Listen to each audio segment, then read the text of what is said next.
Y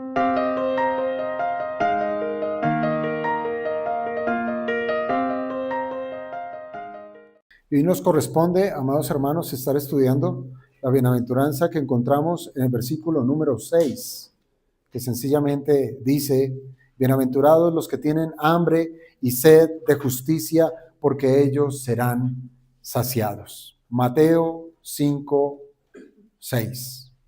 En la mañana de hoy, hermanos, nos vamos a adentrar precisamente, yo creo que es una de esas afirmaciones más confrontantes que encontramos en la Escritura en lo que respecta a los deseos más profundos del ser humano.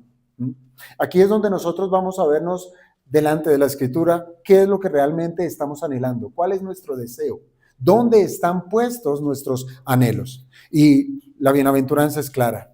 Bienaventurados son aquellos que tienen hambre y sed de justicia, porque ellos serán saciados. Mire, a lo largo de lo que hemos llevado del estudio de las bienaventuranzas, nos hemos topado con una ilustración, y es que hay bastantes eruditos que han considerado las bienaventuranzas como quien sube una escalera. No es casualidad que, por ejemplo, Spurgeon haya dicho o haya hablado de las bienaventuranzas precisamente como que cada una de esas bienaventuranzas es un peldaño que va creciendo, que va subiendo hacia la verdadera felicidad. Cuando uno escucha también, o escuchaba a John MacArthur, él también afirmaba que las bienaventuranzas constituyen ese único camino que lleva a la felicidad. Y cada una de estas declaraciones que encontramos aquí en el capítulo 5 del Evangelio de Mateo, lo que hace nuestro Señor Jesucristo es construir, es edificar una bienaventuranza sobre la otra.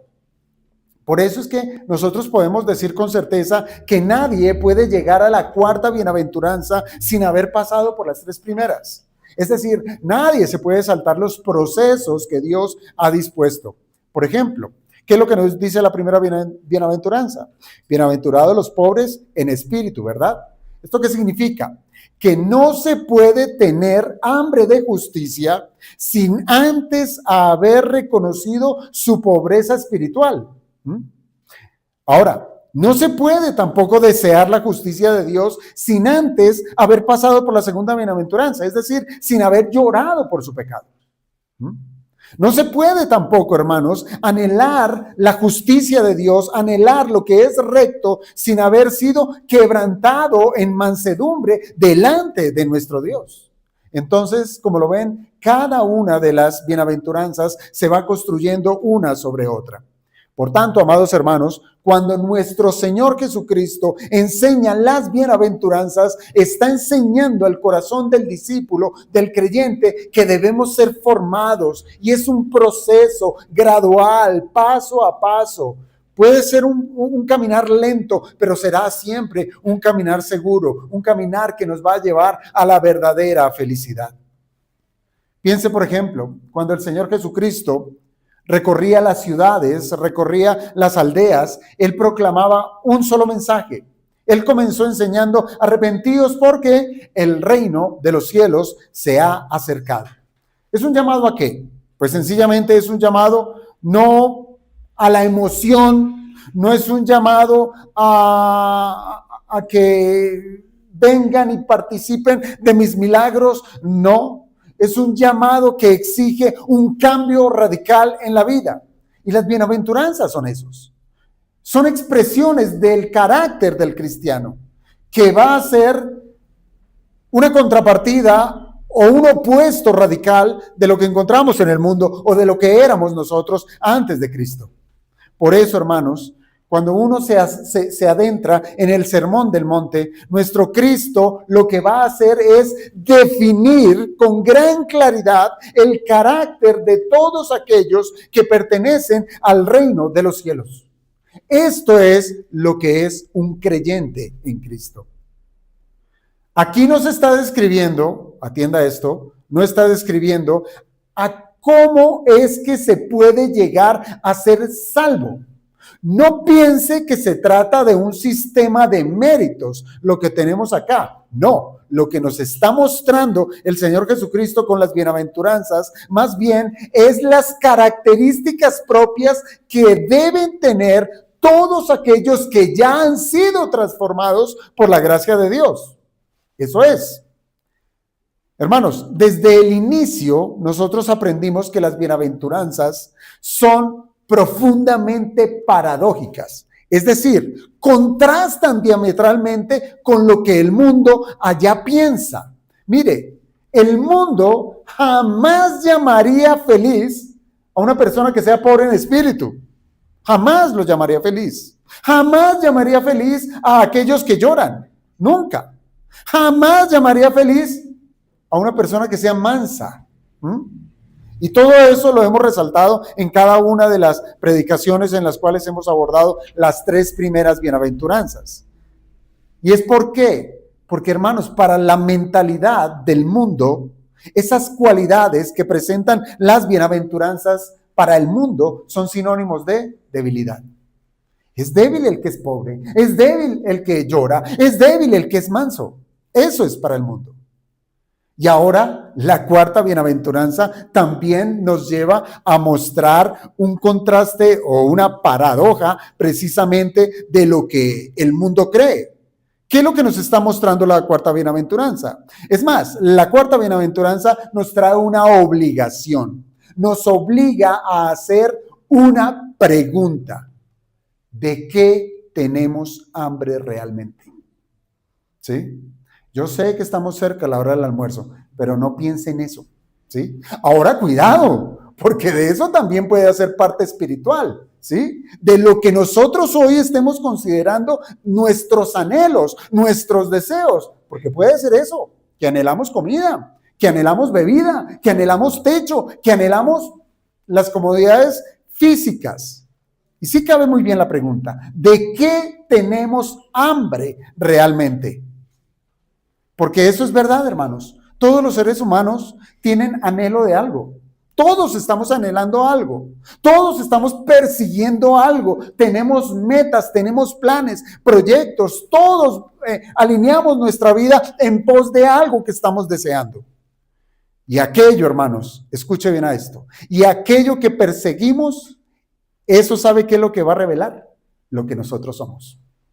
Lo que nosotros somos. Lo que usted y yo perseguimos, eso muestra lo que hay en medio de nosotros, nuestra esencia, lo que somos.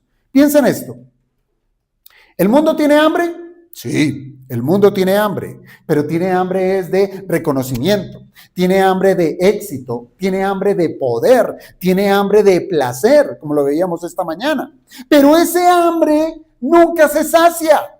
Nunca se sacia, experimenta algo que para él aparentemente le iba a producir satisfacción, pero terminado el gusto, ya desea más, ¿sí? Quedó insatisfecho, no va a ser saciado. Por el contrario, ese hambre que tiene el mundo es un hambre que, además de nunca ser saciado, va a producir es un desgaste, va a producir un cansancio, frustración. Es lo que produce, desilusión, porque nunca alcanza lo que desea.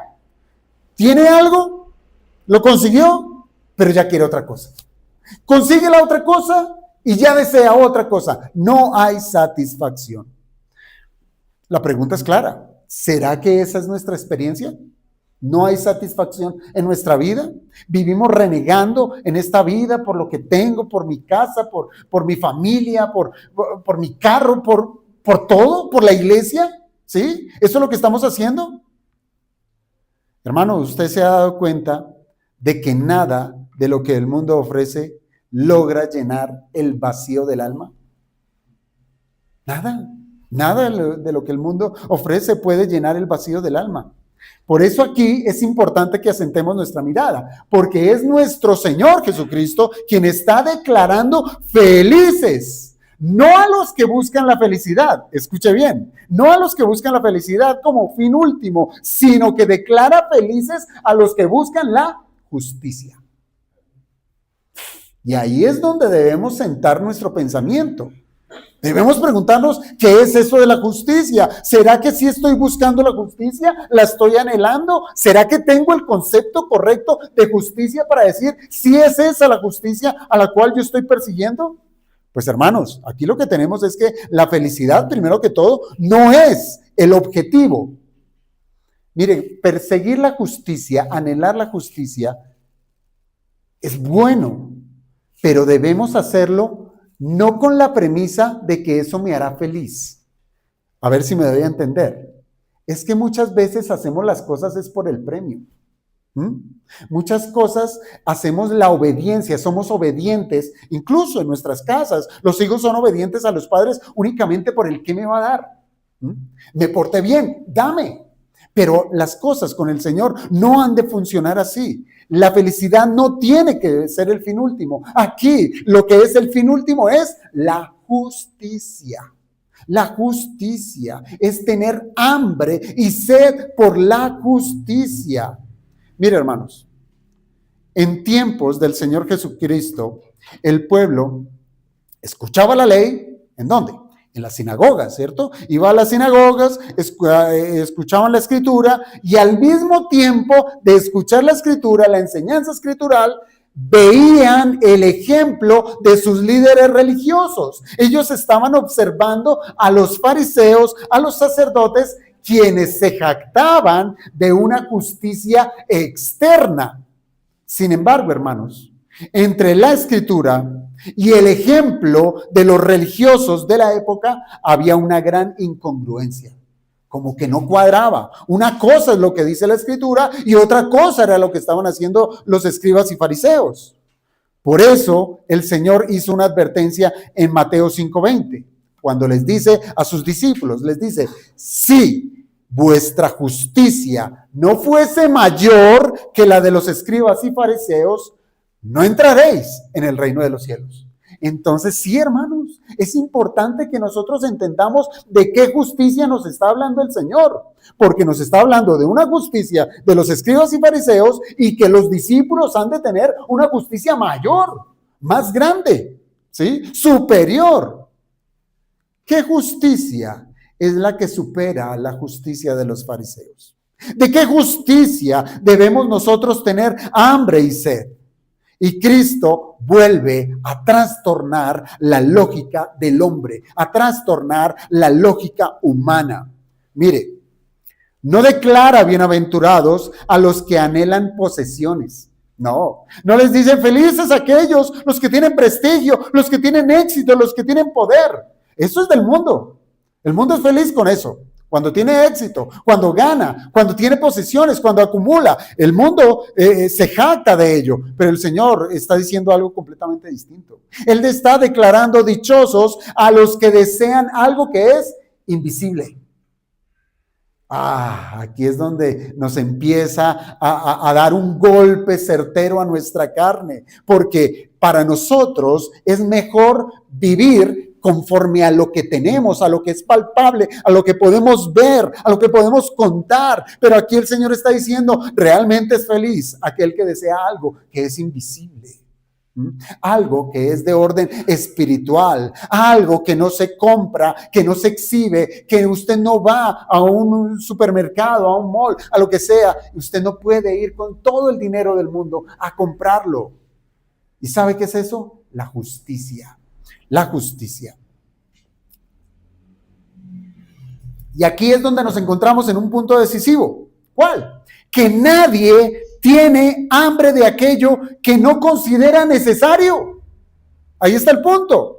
Nadie busca con intensidad lo que no percibe como vital. Nadie. Por eso, hermanos, antes de nosotros poder avanzar, debemos examinarnos preguntándonos, ¿hay en nosotros de verdad algún deseo ardiente por la justicia de Dios? Y usted dirá, bueno, pero necesito más información. Necesito saber de qué se trata la justicia de Dios para poder responder a esta pregunta. Pero de pronto la pregunta sea otra. ¿Será que estamos más bien satisfechos con una apariencia de religión? que la que nos lleva a que ni siquiera indaguemos de qué se trata esta justicia. Estamos tan tranquilos, tan relajados, que hasta el día de hoy ni siquiera me ha interesado qué significa la justicia de lo que esta bienaventuranza nos está hablando. Por eso, hermanos, para poder comprender plenamente esta bienaventuranza, debemos analizarla de manera sumamente cuidadosa en cada una de sus palabras. Porque en ellas, en estas palabras, ¿sabe qué se encuentra? La radiografía del verdadero discípulo de Cristo.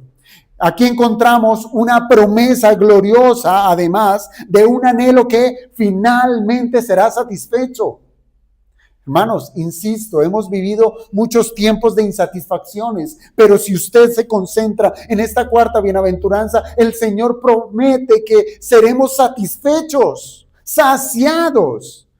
Pero necesitamos saber de qué, para poder valorar lo que esta bienaventuranza nos está presentando. Y no solamente valorarlo, sino para examinar si realmente en nuestro carácter cristiano esto existe. Lo primero es hablar de la justicia. ¿Sí? ¿De qué justicia nos está hablando aquí nuestro Señor Jesucristo? Mire, cuando nuestro Cristo declara bienaventurados a los que tienen hambre y sed de justicia, pues allí está la pregunta. ¿A qué justicia el Señor se está refiriendo? ¿Será que está hablando de esa justicia imputada? ¿Sí? Es decir, de aquella justicia por la cual nosotros, los creyentes, hemos sido declarados justos delante de Dios, porque eso fue lo que ocurrió en la cruz del Calvario, ¿sí? Nuestro Cristo ganó justicia, la cual ahora es depositada en todo aquel que cree en Él. Es declarado justo, su justicia es puesta a nuestro favor. ¿Será de esa justicia de la cual nos está hablando aquí el Señor Jesucristo? Bueno, para poder entender o poder responder ¿de qué tipo de justicia o cuál justicia es de la que nos está hablando el Señor Jesucristo? Quiero que veamos algunos pasajes en la Biblia, en la Escritura. Y el primero de ellos lo vamos a encontrar en el Antiguo Testamento. Y lo pudiéramos leer en Deuteronomio, capítulo 24, versículos 13 y 14. Vaya por un instante a Deuteronomio 24. 24, versículos 13 y 14. Cuando dice el Señor, dice aquí la palabra del Señor, versículos 13 y 14. Dice, sin falta le devolverás la prenda cuando el sol se ponga para que pueda dormir en su ropa y te bendiga. ¿Y qué dice? Y te será justicia delante de Jehová tu Dios. No oprimirás al jornalero pobre y menesteroso, ya sea que tus hermanos o de los extranjeros que habitan en tu tierra dentro de tus ciudades. Entonces, fíjese que aquí lo que está haciendo la Escritura es hablándonos de una justicia que se da dentro de las relaciones humanas, ¿sí? Es decir, nos está hablando de una justicia que se expresa en el contexto de una relación correcta. Dios le demandó a Israel un trato recto, justo con su prójimo. Cuando ocurrían esos casos de que el pobre necesitaba algo y dejaba en prenda, pues de ahí viene precisamente la palabra, dejaba algo en prenda, le dejaba su capa, ¿sí? Parte de su vestido. Y el Señor aquí le dice, ojo, sí, te la dio como prenda, pero tienes que devolverla antes de la noche para que tu hermano no sienta frío, ¿sí? Y ahí estarás obrando en justicia, te será justicia delante de Dios. Entonces lo que nos está diciendo Deuteronomio es una orden de justicia, es una orden de devolver la prenda al pobre antes de que se ponga el sol, ¿sí? Y te será justicia, dice el Señor. Y allí pudiéramos nosotros decir que esa justicia es actuar conforme a lo que Dios manda. Eso es justicia. Es actuar conforme al mandamiento de Dios, conforme al carácter de Dios en el trato que tenemos los unos con los otros. Eso es justicia. Pero si nosotros vamos un poquito más, el primer libro de Samuel, capítulo 24. Primero de Samuel, capítulo 24.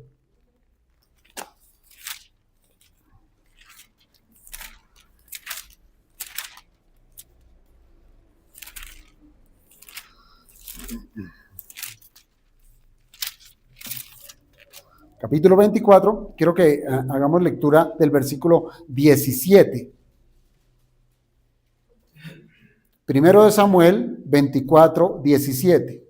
Aquí dice, y dijo a David, más justo eres tú que yo, que me has pagado con bien, habiéndote yo pagado con mal. Entonces, nuevamente, aquí se nos está hablando de justicia, ¿verdad? Y aquí lo que encontramos es cómo Saúl expresa que David actuó con justicia cuando David le perdonó la vida, ¿sí? Y es allí donde Saúl reconoce a David diciéndole, más justo eres tú que yo.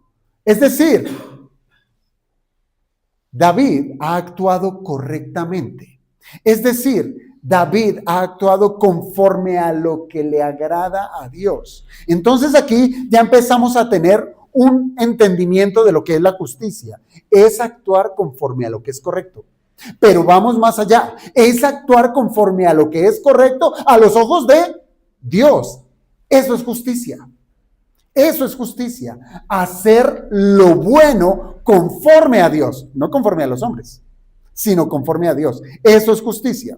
Ahora, en el Nuevo Testamento, por allá en la carta a los Romanos, en el capítulo, tome la cita sencillamente, en la carta a los Romanos, en el capítulo 13, versículo 7, el apóstol Pablo manda a que le demos a cada uno lo que le corresponde. Y empieza a hacer un listado cuando dice, al que tributo, tributo, al que impuesto, impuesto, al que respeto, respeto, al que honra, honra. Con lo cual, el apóstol está diciendo que debemos nosotros vivir correctamente, aún en la esfera pública, en la esfera de lo social, darle lo que le corresponde a cada quien, ¿sí? ¿Conforme a qué? A lo que Dios ha mandado. Pero, hermanos, la Escritura, como bien les decía, también habla de una justicia que es superior. Y es una justicia que es la justicia divina. Es la justicia de Dios. Es esa justicia que es revelada desde el Evangelio. Y esta justicia no describe la conducta humana, sino más bien describe el carácter de Dios. Que Dios es justo y Él obra con justicia. Y es por esa justicia que Dios provee la salvación al pecador. Por su justicia, ¿sí? Por su justicia, por actuar conforme a lo que es recto para Dios. Y es de esa justicia que se deriva nuestra salvación. Busque Romanos 4:25. Romanos 4:25. Este sí es importante que lo tengamos en cuenta. En la carta a los Romanos,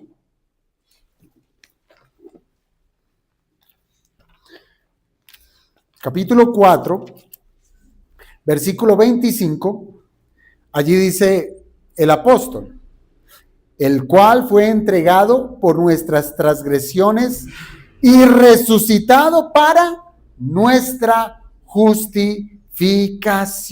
Mire, ¿qué está diciendo el apóstol Pablo?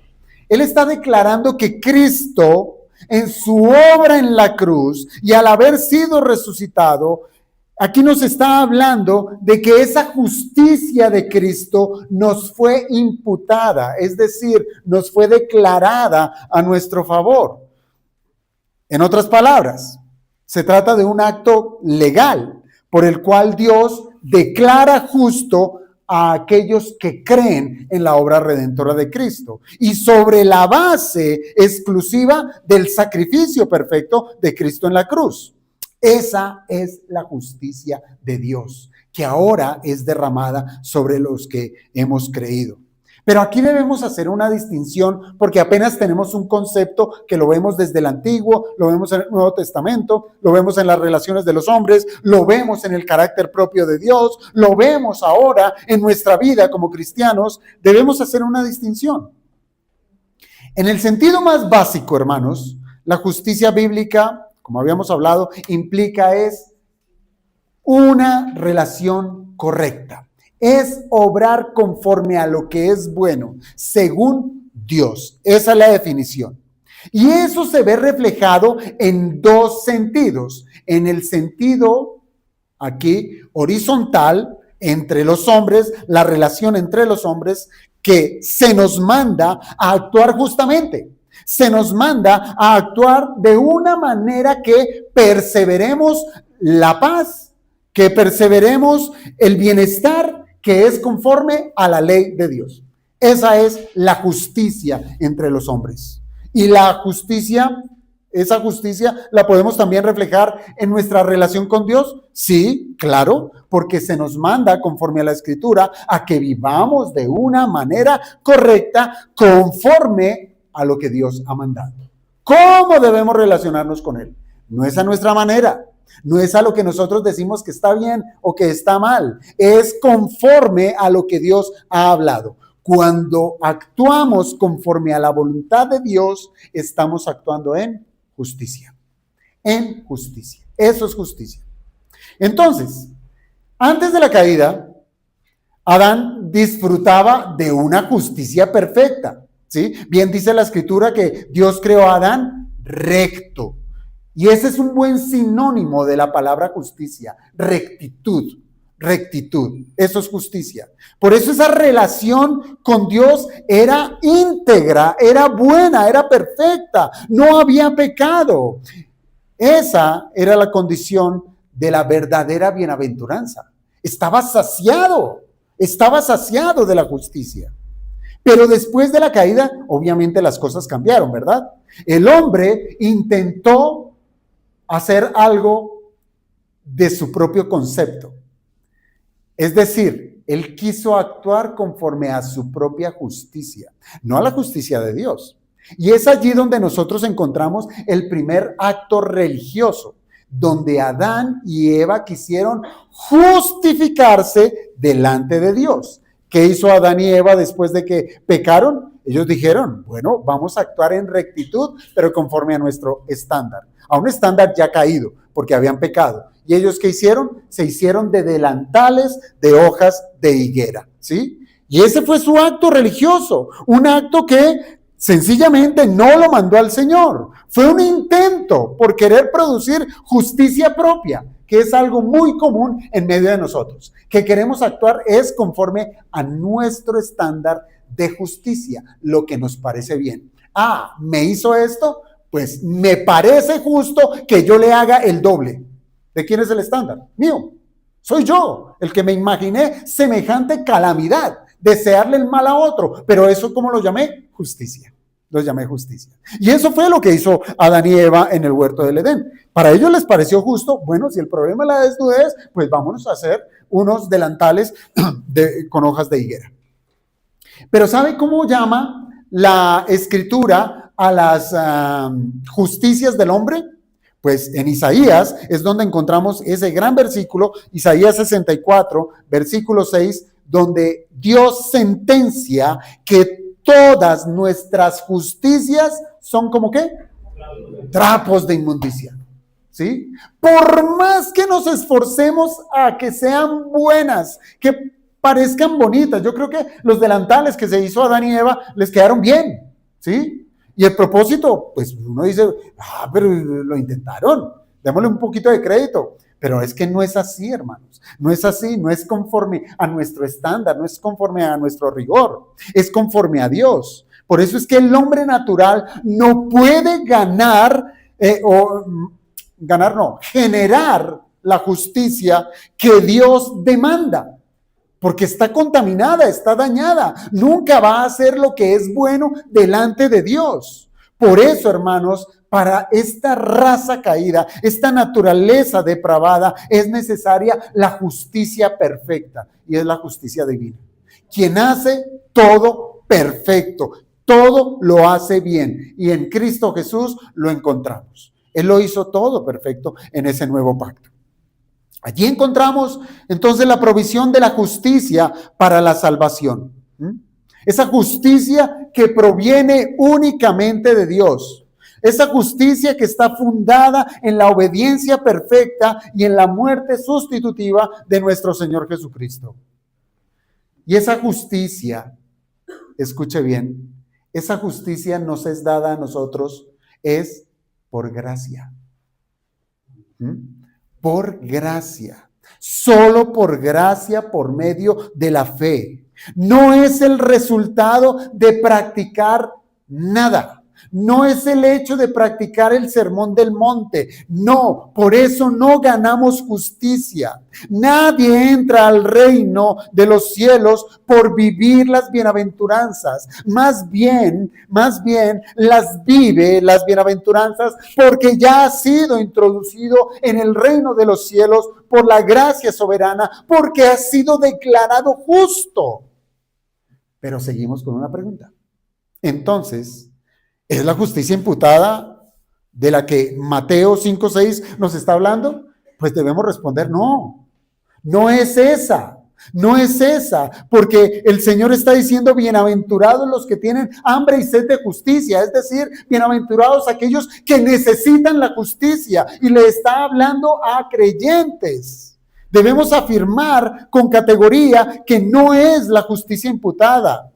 Hermanos, la justicia imputada no es algo que el creyente puede buscar, no es algo que el hombre puede ganar, no es porque yo la desee, no, es porque Dios la da gratuitamente. El creyente, es más, ya la posee. Entonces, ¿por qué ha de tener hambre y sed de una justicia que ya posee? Entonces, ¿qué debemos concluir? Que no se trata de la justicia imputada. Según el Evangelio, el que ha creído ya ha sido declarado justo, ya tiene la justicia divina. Esa justicia es un don perfecto y es un don que es completo en el momento en que uno actúa la fe. En el momento en que usted cree en Cristo, ha sido declarado justo, recibe la justicia de Cristo. Ya la tiene, ya la tiene. Sin embargo, hermanos, es precisamente lo que sí debemos decir y señalar, es que es esa justicia imputada la que hace posible la bienaventuranza. Si no fuéramos nosotros justificados, pues ¿qué bienaventuranza tendríamos? Ninguna. Solo quien ha sido vivificado por el Espíritu es que puede vivir con este anhelo de justicia. Solamente. Piensa en un muerto espiritual. Piense en aquella persona que no ha sido regenerada. Yo le pregunto, ¿un muerto puede tener hambre? Ay, ahorita no me van a salir, pero es que usted, pastor, no se ha visto la de los zombies. Ellos tienen hambre y mucha hambre, ¿sí? No. Muerto espiritual. Muerto espiritual no desea nada de las cosas de Dios. Muerto espiritual no desea justicia, no desea caminar en rectitud. El hambre espiritual, por el contrario, es evidencia de una persona que está viva. De una persona que está viva. Si usted está vivo, tiene hambre, ¿verdad? Ahora, si no es la justicia imputada, de la que habla aquí la bienaventuranza, entonces, ¿será que se está refiriendo a esa justicia social? ¿Sí? ¿A la justicia social? Mire, yo creo que el concepto de justicia de que habla la bienaventuranza puede llegar a incluir dimensiones sociales, como lo veíamos precisamente en Deuteronomio. Pero hermanos, en el contexto del Sermón del Monte, la justicia apunta principalmente, óigame bien a esto, aunque ya lo hemos dicho, la justicia de lo que habla esta bienaventuranza tiene que ver con una vida conforme a la voluntad de Dios. No nos compliquemos, eso es justicia. Por tanto, esto es solamente propio del creyente. El creyente, ¿qué va a querer? Señor, quiero hacer tu voluntad. Señor, quiero hacer lo que es bueno. Es la lidia que tuvo Pablo allá en Romanos 7. Queriendo hacer lo bueno, lo quiero hacer, pero resulta haciendo lo malo. Perdóname, Señor. Perdóname. Esa es la lidia de nosotros como creyentes, pero allí está el deseo de hacer lo que es bueno, de lo que es recto, la justicia. Anhelamos, el creyente anhela hacer lo bueno delante de Dios. Lo anhela. ¿Mm? Lo anhela. Lo leíamos en Mateo 5:20, donde el Señor Jesucristo habla de una justicia mayor de los discípulos que la de los escribas y fariseos. En Mateo 6:1, el Señor Jesucristo advierte contra las prácticas de coger la justicia como un elemento para ser visto por los hombres, ¿sí? Eso es pecaminoso también, hermanos, ¿sí? Entonces, no es solamente llegar a considerar, bueno, es hacer buenas obras. El católico hace buenas obras, ¿sí o no? Y quizás son más abiertos y bondadosos que muchos cristianos. Pero entonces, ¿qué podemos decir? ¿Está buscando realmente o tiene el anhelo de la justicia divina? No, no. Hermanos, si nosotros, siendo pecadores, muchas veces tenemos propósitos completamente ajenos de lo que es la justicia de Dios y aún así hacemos cosas buenas, ¿me explico? Hacemos algo bueno sencillamente para quedar bien con alguien. ¿No lo hacemos? Hacemos un favor, prestamos un dinero, hacemos lo uno, hacemos lo otro, pero sencillamente para quedar bien. Y eso el Señor dijo, cuidado, que vuestras justicias no sean para que usted las ponga en una vitrina para que los demás le aplaudan. No. Entonces, hermanos, sí debemos, claro, tener eso presente, que el énfasis está en que la justicia que ha de buscar el cristiano es esa rectitud que es real, ¿sí? Esa rectitud que es interna, esa rectitud que es delante de Dios, esa rectitud, esa justicia, cuando hablo de rectitud estoy hablando de justicia, esa justicia que es delante de Dios, no de los hombres. Que claro, eso tiene expresiones externas, que no sepa tu mano izquierda lo que hace la derecha. Esa justicia. Siendo así, hermanos, en armonía con las 3 primeras bienaventuranzas, ya podemos empezar a armar nuestra estructura, que hay un progreso, una progresión clara. El pobre en espíritu reconoce su bancarrota, ¿sí? Necesito de Dios, estoy en los rines, estoy mal, no tengo nada, tengo las manos vacías. ¿Y eso qué lo lleva? A llorar, porque llora por su pecado, llora por su vaciedad, por su necesidad de la gracia. ¿Y ahora qué más necesita? Necesita mansedumbre. ¿Por qué? Porque necesita ser manso delante de la categoría de la palabra de Dios, que muchas veces viene por un creyente, por un pastor, por un hermano que le dice pecador. Y usted necesita ser manso para poder recibir eso. Es decir, necesita someterse humildemente a Dios, necesita ser manso. Y es allí donde surge un clamor profundo. ¿Cuál? Señor, quiero vivir conforme a tu voluntad. Deseo, tengo hambre y sed de justicia. Eso es hambre y sed de justicia, hermanos. Se trata de un deseo intenso, de un deseo continuo, de un deseo dominante de vivir en santidad. Y ahí viene la pregunta. ¿Ese es nuestro deseo? ¿Ese es nuestro anhelo? ¿Vivir en santidad? Pues hermanos, aquí es donde nosotros entramos en un terreno de la santidad, de la santificación. Ese es nuestro diario vivir, la santificación. No estamos hablando, hermanos, de la base de nuestra aceptación delante de Dios, porque nosotros somos aceptados delante de Dios es por Cristo, es por mérito de Cristo, ¿sí? Lo que estamos hablando es de ese fruto inevitable de haber sido aceptados delante de Dios. Porque esto es real, hermanos. Aquel que es cristiano no es el mismo antes de no ser cristiano. Es completamente distinto. Sus deseos cambiaron. Sus proyecciones de la vida han sido completamente transformadas. Lo que antes amaba, ahora lo aborrece, y ahora lo que ama es lo que antes odiaba hacer. Entonces es una vida completamente distinta. Pero entonces en el momento en que el Señor salva a una persona, le da vida espiritual, le da el don de la fe, el don del arrepentimiento y le concede la justificación, las cosas no quedan allí. Allí apenas es el inicio. Por eso la Escritura le llama a eso el nuevo nacimiento. Es un bebé. Estaba muerto, viene a la vida. ¿Y ahora qué va a ocurrir con ese bebé? Tiene que crecer, tiene que desarrollarse, tiene que evolucionar, si se me permite la palabra. Y eso es lo que se conoce como la santificación progresiva. Mire, la santificación progresiva es la consecuencia inevitable de la justificación. ¿Sí? Esos son los frutos. Es la expresión normal de la vida del cristiano. Vivir en santidad, vivir en pos de la santificación. Ahora, ¿por qué esto es así? Porque desde que la persona ha sido salva, tiene al Espíritu Santo.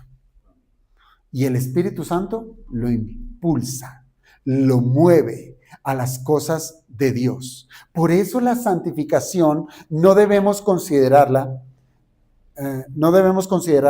como un asunto que el hombre puede actuar por sí mismo. No, es la obra de Dios, es la obra del Espíritu Santo actuando en la vida del creyente.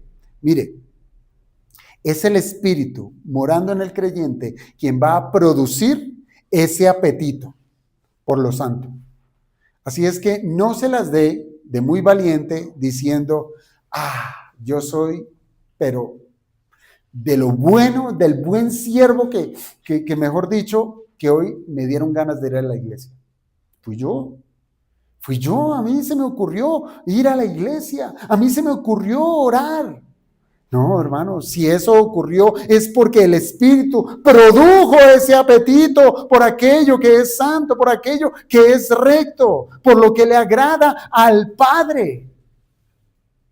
Hermanos, el apóstol Pablo lo expresa cuando afirma que nosotros procuramos serle agradables a Dios.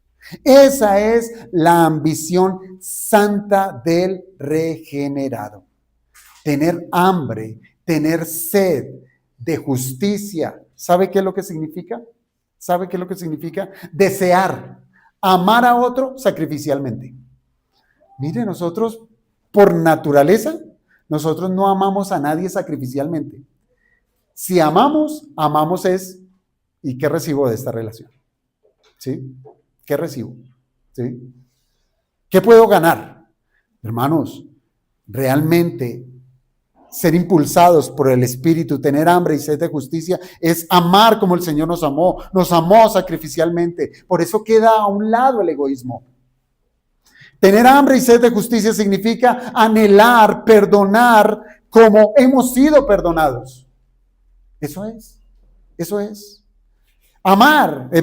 Tener hambre y sed de justicia es aborrecer el pecado que aún mora en nosotros. Hermanos, y todo esto no procede del mérito humano.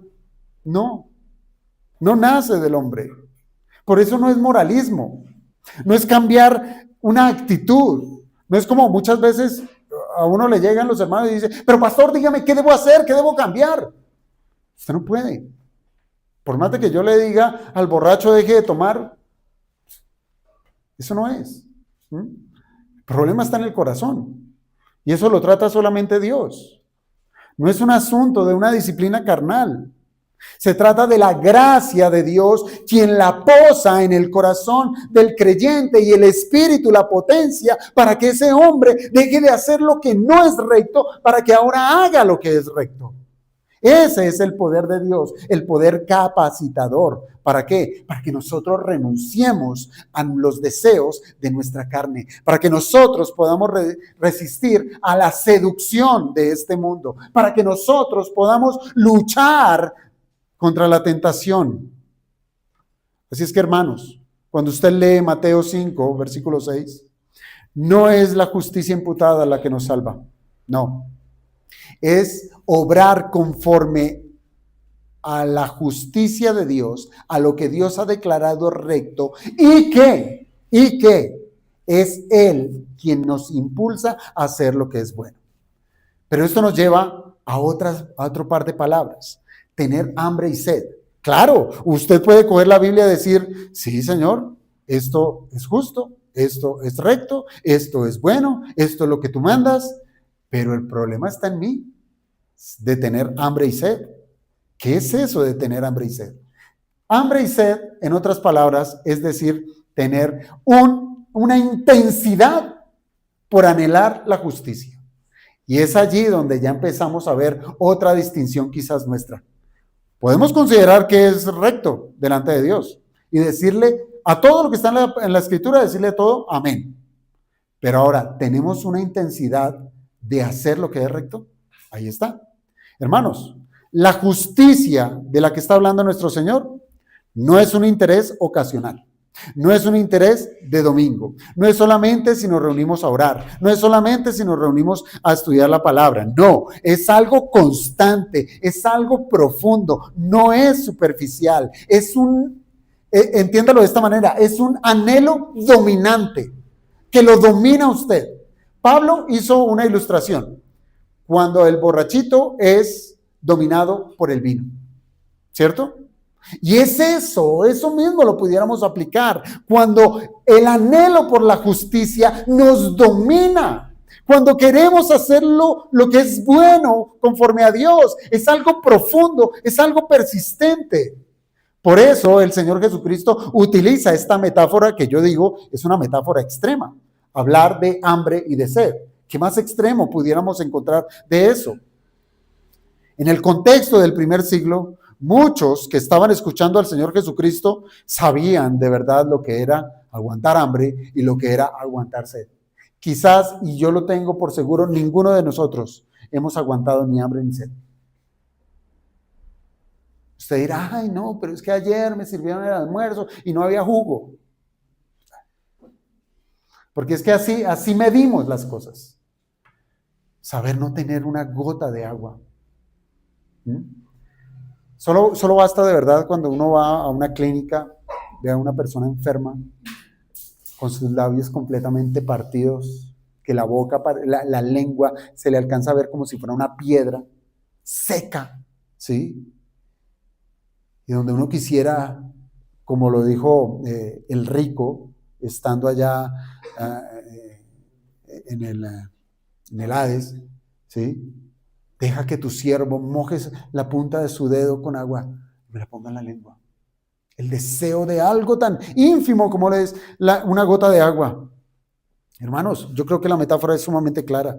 El hambre y la sed realmente en ese tiempo no eran figuras poéticas de querer romantizar el discurso, no, eran urgencias corporales. Cuando el Señor declara precisamente esta bienaventuranza a los que tienen hambre y sed de justicia, está describiendo a personas cuya alma está experimentando la rectitud como una necesidad tan apremiante como lo es querer comer, como lo que es querer beber agua. Perdón.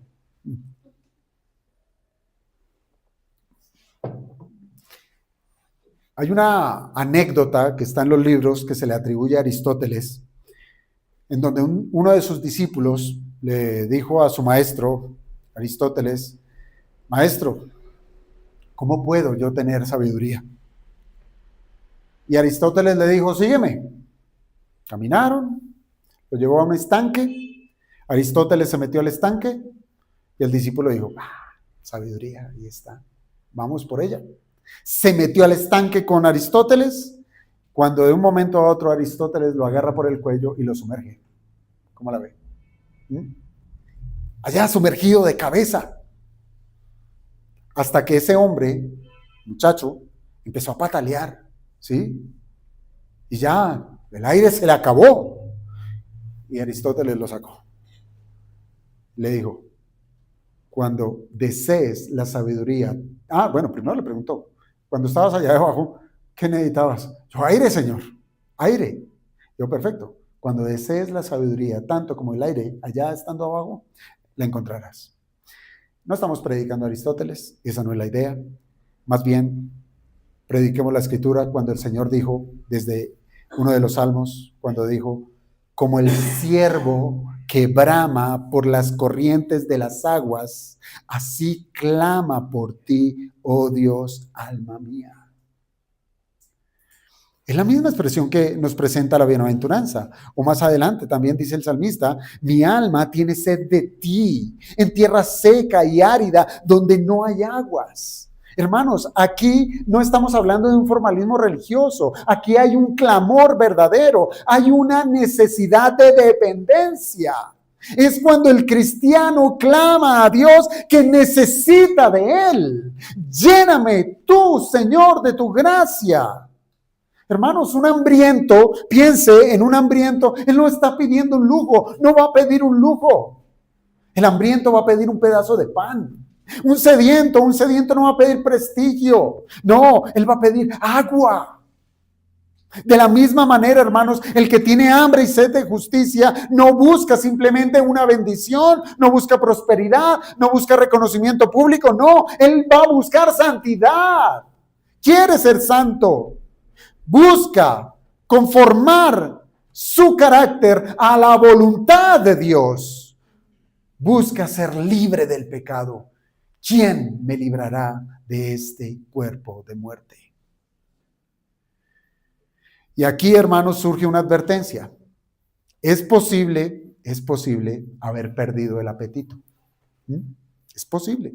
Es posible conformarse lo que le pasó al hijo pródigo. Es posible conformarse con las algarrobas que comían los cerdos. Eso pasa. Nos podemos conformar a lo básico, ¿sí? A lo superficial.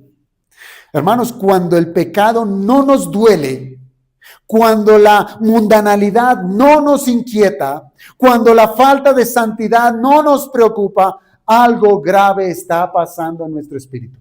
Algo grave. Hermanos, el hambre de justicia nos lleva inevitablemente a la santificación. Inevitablemente.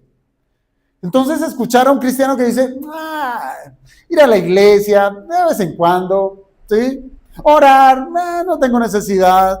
¿Tienes alguna petición de oración? No se me ocurre ninguna. Hermanos, es que se está enfriando terriblemente. Es porque ha cambiado su perspectiva. Es que no tiene anhelos en su corazón. Es porque no quiere ajustarse a la santificación del Espíritu Santo.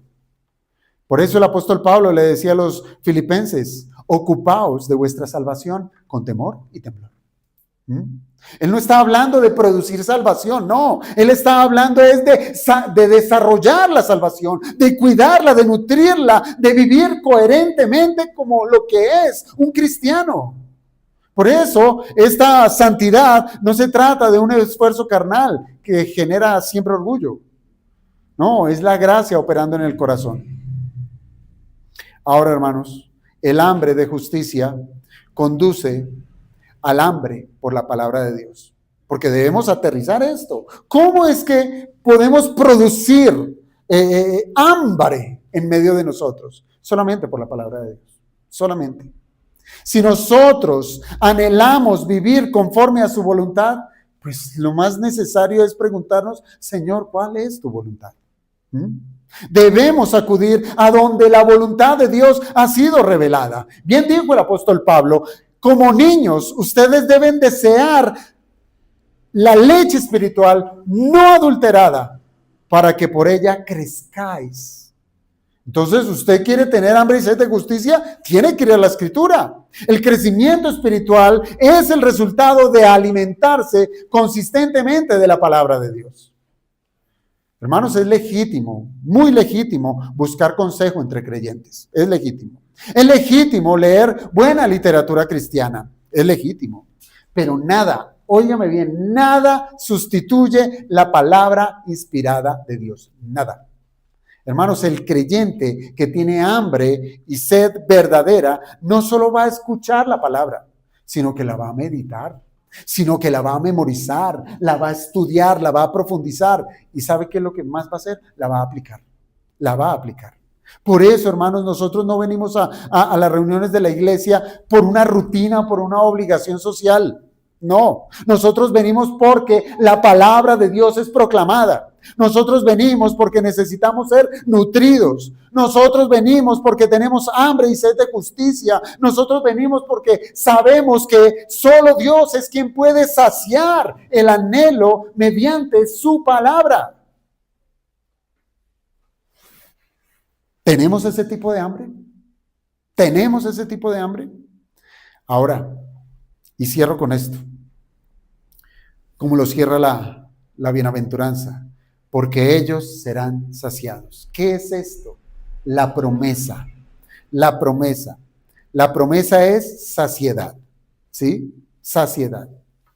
No es solo, hermanos, una descripción del carácter del discípulo, ¿sí? Que debemos tener hambre y sed de justicia, que eso está bien, pero hermanos, el Señor siempre nos va a acompañar con una promesa divina. El mismo Dios que produce el hambre espiritual es quien garantiza la provisión. ¿Cómo la ve? Él es Dios. Él no despierta un deseo que no está dispuesto a satisfacer. Eso sería un Dios tirano, ¿verdad? Si la santificación es una obra progresiva que nos ocupa toda la vida, entienda esto, la promesa nos asegura que no estamos luchando en vano. Que día tras día el Señor ha prometido que vamos a ser saciados. Señor, quiero ser un buen padre. Señor, quiero ser un buen hijo. Señor, quiero ser un buen trabajador. Señor, etcétera, etcétera. ¿Y qué va a hacer el Señor? Nos va a dar, nos va a dar, nos va a dar hasta saciarnos. Esa promesa nos asegura que no estamos luchando en vano. El anhelo por vivir rectamente delante de Dios no va a terminar en frustración. Seremos saciados, dice la Escritura, seremos saciados. Pero notemos algo crucial. La saciedad, ¿sabe cuándo comienza? Comienza cuando nosotros reconocemos que estamos necesitados de todo. Bienaventurados los pobres en espíritu. Cuando el hombre no reconoce su necesidad, pues nunca va a ser saciado. Nunca. Empezamos a ser saciados cuando venimos delante de Dios y decir, Señor, no tengo nada delante de ti. Soy pecador. Necesito de tu gracia. ¿Y qué hace el Señor? Gracia. Y nos da gracia día tras día, porque sus misericordias son nuevas cada mañana, ¿sí? Y las va a ir perfeccionando día tras día. Cuando muchos abandonaron al Señor, ¿se acuerdan ustedes aquella vez desde el Evangelio de Juan? Cuando dijeron, palabra dura es esta, ¿quién la podrá oír? Discípulos del Señor, dijeron esos. ¿Y qué empezaron a hacer? Se empezaron a apartar. Dijeron, esto es muy duro, esto ¿quién lo va a poder cargar? Y se empezaron a ir. El Señor les preguntó a los suyos, ¿ustedes también se irán? Ya comieron, también se van a ir. Y es allí donde Pedro declara, ¿a quién iremos, Señor? ¿A quién iremos? Tú y solo tú tienes palabras de vida eterna. Hermanos, yo creo que esa es una de las confesiones que nos demuestra que es solamente en Cristo en donde encontramos el alimento, encontramos la provisión, en donde encontraremos el saciamiento, que seremos saciados de lo que tanto necesitamos. Mire, nuestro Señor Jesucristo no solo da pan. La Escritura dice que Él es el mismo pan. Por tanto, hermanos, cuando seamos saciados es porque hemos de considerar que necesitamos es a Cristo. Cristo no solamente ofrece pan, Él es el pan. No solamente ofrece agua, Él es la fuente. ¿No se acuerdan cuando Él dijo, el que a mí viene nunca tendrá hambre y el que en mí cree no tendrá sed jamás? Y pareciera que eso se nos olvida, que encontramos satisfacción solamente en Cristo. En Cristo está la provisión suficiente, la provisión eterna. Sí, hermanos, es inevitable no reconocer que nosotros en esta tierra, como creyentes, aún luchamos. Hay guerras, hay peleas, tenemos hambre y sed por santidad, pero hay enemigos alrededor nuestro. Es más, aunque cerremos la puerta y dejemos al mundo afuera, dejemos a la carne afuera, aún así llevamos un caballo de Troya que se llama nuestra carne, que nos habla y nos dice, un corazón engañoso, como lo dice Jeremías. Aún así, hermanos, con esas batallas, el Señor nos dice que Él es nuestro alimento y que Él nos saciará. ¿Cómo seremos saciados de justicia en medio de tanta oposición? El apóstol Pedro, en su primera carta, capítulo 1, versos 13 al 16, él dice, ceñid los lomos de vuestro entendimiento. Es como queriéndole decir, oiga, amárrese el pantalón. De su entendimiento, téngalo claro, entiéndalo. Esto no es nada que se sale, que es un calorcito, nada de eso. Entiéndalo. Ceñid los lomos de vuestro entendimiento. Sed sobrios. Esperad por completo en la gracia. Como hijos obedientes, sed santos en vuestra manera de vivir. Y si usted se da cuenta, aquí lo que tenemos son muchos verbos, muchos imperativos, es decir, muchos mandamientos. ¿Qué implica? Que en este caminar, en la santificación, en búsqueda de la justicia de Dios, tenemos responsabilidades. Tenemos responsabilidades. Esta obediencia, claro, no brota de la autosuficiencia humana, sino que nace del fruto del Espíritu Santo en el corazón regenerado. El que reconoció, escuche bien, el que reconoció su bancarrota espiritual, sabe que no puede producir santidad por sí mismo, sino que depende completamente de la gracia de Dios. Ahora, hermanos, el fruto del Espíritu, ¿sabe qué incluye? Algo que pareciera que ninguno de nosotros tenemos. Dominio propio. ¿Sí? ¿Por qué pecó? Pues que soy débil. ¿Por qué se dejó tentar? No, pues estamos en la carne, el mundo, las presiones. Cuidado, ¿no tiene el Espíritu que produce dominio propio? Hermanos, no estamos indefensos. No hay manera en que nosotros digamos que no vamos a caminar por el camino de la justicia, por el camino de la santidad. No hay excusa para una vida rendida pasivamente al pecado. ¿Qué culpa? ¿Sí? ¿Todavía estoy en la carne? No. La gracia que justifica es la misma gracia que santifica. Así es que la pregunta, si seremos realmente saciados, es sí, es un rotundo y absoluto sí.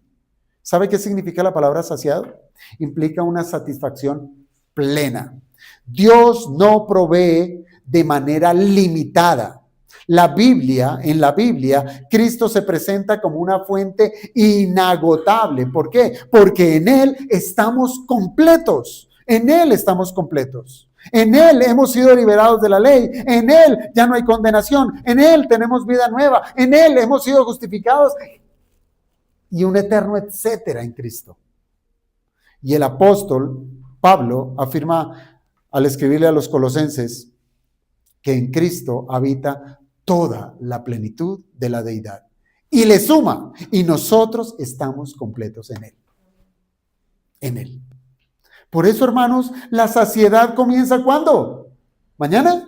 ¿Pasado mañana? Ya, hermanos, ya. Esa saciedad comenzó desde el momento en que el Señor nos dio vida espiritual. Por eso, hermanos, un día, esperamos un día en que en estas luchas, estas batallas, llegarán a su final. Un día la justicia será, o más bien, ya no será un anhelo, sino será perfectamente realizada en nosotros. Cuando ahora sí, la muerte, el mundo, Satanás, esta parte de la naturaleza caída que todavía está en nosotros, ese remanente de pecado, será quitado, donde ya no habrá estorbo para hacer lo que es justo y recto delante de Dios. Y ahí está lo paradójico, hermanos. Somos bienaventurados cuando tenemos hambre y sed. ¿Mm? Somos bienaventurados cuando tenemos hambre y sed. Y cuando Dios nos sacia, lejos de extinguir el deseo del hambre y de la sed, lo que hace es purificar e intensificar. ¿Cómo puede ser eso? Cada vez que el Señor nos sacia en rectitud, Él va ampliando el panorama y diciendo, no has terminado, hay que seguir creciendo. Porque ¿cuál es la meta del creyente? Llegar a la estatura del varón perfecto. ¿Y usted cree que eso lo vamos a conseguir en este mundo? No. Entonces el Señor va trabajando área por área en nuestra vida. Y cada vez que tenemos un éxito, amplía el panorama y dice, ahora vamos a trabajar en otra cosa, en otro aspecto de la justicia, en otro aspecto de la rectitud. Allí está nuestro Señor actuando en la vida del creyente. Así es que, hermanos, yo solo les digo, ya para terminar, no estemos jugando con el pecado. Cuidado. No estemos negociando con el mundo. No estemos minimizando la lucha contra la carne. Debiéramos estar examinando realmente si tenemos hambre y sed de justicia o si simplemente estamos satisfechos con una apariencia de religión. Yo voy los domingos a la iglesia. Suficiente. ¿Sí? ¿Me basta con ser cristiano? ¿Ya? No, no quedemos satisfechos con eso, porque es bienaventurado el que tiene hambre y sed de justicia. Esa es la declaración de felicidad. Y recuerde usted que el que comenzó la buena obra la va a perfeccionar. El que produce el hambre va a proveer banquete, lo va a proveer. Así es que bienaventurados los que tienen hambre y sed de justicia, porque ellos y solo ellos serán saciados. Nadie más. El Señor nos ayude, hermanos, a tener hambre y sed de justicia. Y que abandonemos esos gustos, esos deseos, esos anhelos por aquello que no nutre, por aquello que realmente estorba, por aquello que no produce para el espíritu, para nuestra alma, absolutamente nada, sino por lo que es recto delante de Dios. Que el Señor nos ayude, amados hermanos.